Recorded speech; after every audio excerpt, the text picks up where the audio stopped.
Today, I'm not going to just talk about the ins and outs of creatine and the exact protocol to use. I'm also going to be talking about some dangerous misconceptions that completely screwed over my friend. So let's give a bit of background here. What does creatine actually do? Because a lot of people take it, but they don't actually know how it helps you. It's not like a steroid where it gives you automatic muscle, but it is a steroid in the sense that it helps you push harder. It increases what's called ATP energy, which essentially helps you push harder for a little bit of time here, for a couple extra reps there. And by doing this, you're going to see an amazing increase in muscle and strength. But it also works in a different way. It fills your muscles with more water, making them look a bit more fuller. And these are the two primary mechanisms of creatine. So how much does it actually help you in these things?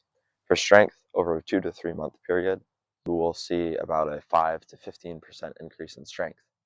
And for muscle, you'll see a 1 to 2 kilogram increase in 2 to 3 months of lean muscle. For Americans, that's about 2.2 to 4.4 pounds.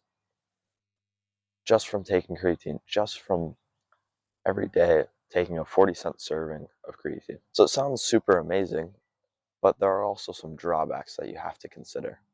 And these primarily take place in the loading phase. I know I had some of these, but this is things like muscle cramping, bloating, excess water weight, and you may feel some of these with the protocol I'm about to teach you at the end of the video.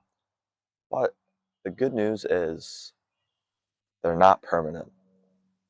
They mainly occur in the first 5 to 7 days, and after that, at least from my experience as well, they seem to dissipate rather quickly. So I've mentioned that I've used creatine, and it's true, I did a few months ago, and I still do now, started a few months ago rather, and my strength gains were quite incredible. Now I still had newbie gains at this time, so I was increasing my strength pretty rapidly, but my bench went from 135 for 5, which is simulated 155 1 rep max, to 170 for 1 in about a 17-day period, because I got sick, and I'll explain that in a second. My squat went up from 235 simulated 1 rep max to 270 simulated 1 rep max. And now I know I mentioned I got sick, and what happened is I got sick, I got a sore throat, and I just didn't feel like taking creatine. So I stopped. I stopped for about a few weeks until I did some more research on it. I found why it was so important, which is also why I'm making this video, to give you a bit of reason to take creatine other than everybody tells you you should. I'm telling you the exact reasons why. With this being said, there are still some misconceptions that screw people like my friend over. My friend has very strict parents. Some people would call them helicopter parents. And with this, they ground him a lot, they take away his stuff, all of that. And so when they found his secret stash of creatine, they took it away and they did a bit of research. They didn't exactly come to the conclusions that I came to. They came to two different reasons on why he should not take it. The first one, the minor one, he told me, is that it causes muscle cramping. Again, this is a possible side effect within the first 5 to 7 days, the loading phase. After this, muscle cramping is pretty rare. But the second one is that it's what they called unmonitored. And the actual name for this is pre-market testing. Creatine is a supplement, and so it doesn't have any pre-market testing. Your steak, your rice, your potatoes, they're all tested by the FDA before they are all released to ensure safety. But creatine, being a supplement, doesn't have any pre-market testing, or rather, it's done by the company themselves, not the FDA.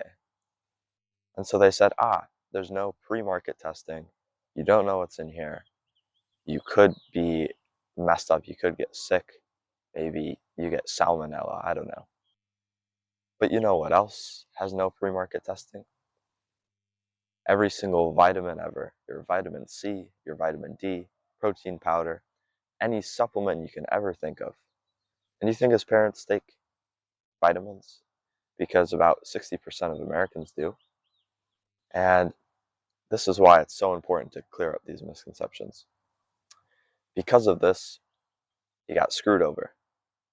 And I'll highlight a few more, but I really wanted to cover this. I wanted to remake this video because I have the mic, new setting, higher quality, new experience, and I can articulate myself a lot better than I did a few weeks ago. The third misconception is that it causes kidney failure or kidney dysfunction. And so I'm going to not bore you with the science, but I'm going to tell you in a few sentences why this is not the case. The reason why people will say this is because with the increase of creatine, waste product of it, is something called creatine. And with this waste product, the more you have, it's often a sign of bad kidneys because your kidneys have to work to produce this creatine from your creatine, blah, blah, blah, science. You know, maybe I butchered that. But essentially, your creatine is higher, but that's not because your kidneys are bad. In fact, they've done 2 to 5 year studies on this, many of them, and found that creatine has no lasting impacts on your kidney function. But the reason they say this is because your creatine increases. That's a indicator for bad kidney health. But obviously, this is a misconception. People will say stunts your growth. Not true. Doesn't affect your hormones. People will say that it affects your liver. Not true. Doesn't involve the liver. Again, creatine is the most well-researched supplement on the planet, and it's completely natural. You find it in foods like fish. You find it in foods like chicken, maybe some beef, eggs. You find it everywhere, and it's completely safe to take. But how do you actually take creatine the right way? It's split up into 2 phases, the loading phase and the maintaining phase. In the loading phase, for the first 5 to 7 days, you're going to take 10 to 20 grams of creatine.